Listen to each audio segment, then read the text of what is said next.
നമസ്കാരം, ഭാരത് ലൈവിലേക്ക് സ്വാഗതം. സിവിൽ പോലീസ് ഓഫീസർ നിയമനത്തിനുള്ള റാങ്ക് ലിസ്റ്റ് റദ്ദായ അവസ്ഥ തികച്ചും ദൗർഭാഗ്യകരമാണെന്ന് കേന്ദ്രമന്ത്രിയും തിരുവനന്തപുരം NDA സ്ഥാനാർത്ഥിയുമായ രാജീവ് ചന്ദ്രശേഖർ പറഞ്ഞു. സിവിൽ പോലീസ് ഓഫീസർ നിയമനത്തിനായുള്ള റാങ്ക് ലിസ്റ്റ് റദ്ദായ അവസ്ഥ തികച്ചും ദൗർഭാഗ്യകരമെന്ന് കേന്ദ്രമന്ത്രിയും തിരുവനന്തപുരം NDA സ്ഥാനാർത്ഥിയുമായ രാജീവ് ചന്ദ്രശേഖർ പറഞ്ഞു. സർക്കാരിന്റെ കണ്ണു തുറപ്പിച്ച് ജോലി നേടാമെന്ന വിശ്വാസവുമായി കഴിഞ്ഞ 62 ദിവസമായി സെക്രട്ടേറിയറ്റിന് മുന്നിൽ സമരം നടത്തുകയായിരുന്നു ഉദ്യോഗാർത്ഥികൾ. എന്നാൽ നേതാക്കൾ നൽകിയ വാക്കുകളിൽ വിശ്വസിച്ച് അവർ ചതിക്കപ്പെടുകയായിരുന്നു. റാങ്ക് ലിസ്റ്റിന്റെ കാലാവധി തീരുന്ന കഴിഞ്ഞ ദിവസം രാത്രി 12 മണിവരെ PSC റിപ്പോർട്ട് ചെയ്യുന്ന ഒഴിവുകളിലേക്കായിരുന്നു അവരുടെ പ്രതീക്ഷ. എഴുത്ത് പരീക്ഷയും കായികക്ഷമതയും അടക്കമുള്ള കടമകൾ കടന്നാണ് ആയിരക്കണക്കിന് കുടുംബങ്ങൾക്ക് പ്രതീക്ഷ നൽകി റാങ്ക് ലിസ്റ്റ് പ്രസിദ്ധീകരിച്ചത്.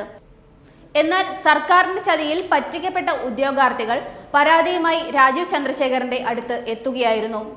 ഇത്തരത്തിൽ റാങ്ക് ലിസ്റ്റ് റദ്ദാക്കപ്പെട്ടത് സംസ്ഥാന സർക്കാരിന്റെ പിടിപ്പുകേടും യുവജനങ്ങളോട് പുലർത്തുന്ന ശത്രുതാ മനോഭാവത്തിന്റെ ഉദാഹരണമാണെന്നും രാജീവ് ചന്ദ്രശേഖർ വ്യക്തമാക്കി. പ്രശ്നത്തിന് പരിഹാരം കാണണമെന്നാവശ്യപ്പെട്ട് ഉദ്യോഗാർത്ഥികളുടെ പരാതി സഹിതം താൻ മുഖ്യമന്ത്രി പിണറായി വിജയന് കത്തു നൽകിയെന്നും എന്നാൽ ആ പരാതിക്ക് ഇതുവരെ ഒരു മറുപടിയും ലഭിച്ചില്ലെന്നും രാജീവ് ചന്ദ്രശേഖർ പറയുകയുണ്ടായി.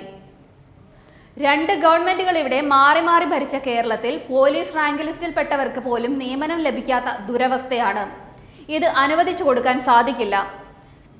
സിദ്ധാർത്ഥിനെ പോലെ സമർത്ഥരായ യുവാക്കളെ ഒരു വശത്ത് കൊല്ലാക്കൊല ചെയ്ത് നശിപ്പിച്ച് സംസ്ഥാനത്തെ യുവാക്കളുടെ ഭാവിക്ക് മേൽ കരിനിഴൽ വീഴ്ത്തുന്നത് ഒരു സർക്കാരിനും അനുയോജ്യമല്ലെന്നും രാജീവ് ചന്ദ്രശേഖർ പറഞ്ഞു. CPO റാങ്ക് ലിസ്റ്റ് പുനഃപ്രസിദ്ധീകരിച്ച് കാലാവധി നീട്ടണം. ഈ ലക്ഷ്യം നേടുന്നത് വരെ ഉദ്യോഗാർത്ഥികളുടെ സമരത്തിനൊപ്പം താൻ ഉണ്ടാകുമെന്നും കേന്ദ്രമന്ത്രി ഉദ്യോഗാർത്ഥികൾക്ക് ഉറപ്പ് നൽകിയിട്ടുണ്ട്. അതോടൊപ്പം സർക്കാരിന്റെ ഈ അവഗണന സമൂഹത്തെ അറിയിക്കാനാണ് ഉദ്യോഗാർത്ഥികളുടെ തീരുമാനം. നേതാക്കന്മാരുടെ ചതി പത്രസമ്മേളനം വിളിച്ച് ജനങ്ങളെ അറിയിക്കുമെന്നാണ് അവരുടെ തീരുമാനം.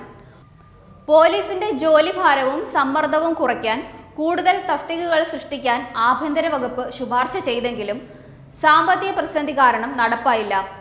ഡോക്ടർ വന്ദന ദാസിന്റെ കൊലപാതകത്തിന് പിന്നാലെ സർക്കാർ ആശുപത്രികളിൽ സർക്കാർ എയ്ഡ് പോസ്റ്റ് സ്ഥാപിക്കണമെന്ന വാഗ്ദാനവും ഹൈവേ പോലീസിൽ 700-ലധികം തസ്തികകളിൽ നിയമനം നടത്തണമെന്ന ആഭ്യന്തര വകുപ്പിന്റെ നിർദ്ദേശവും നടപ്പാകാത്തതാണ് ഇവർക്ക് തിരിച്ചടിയായത്.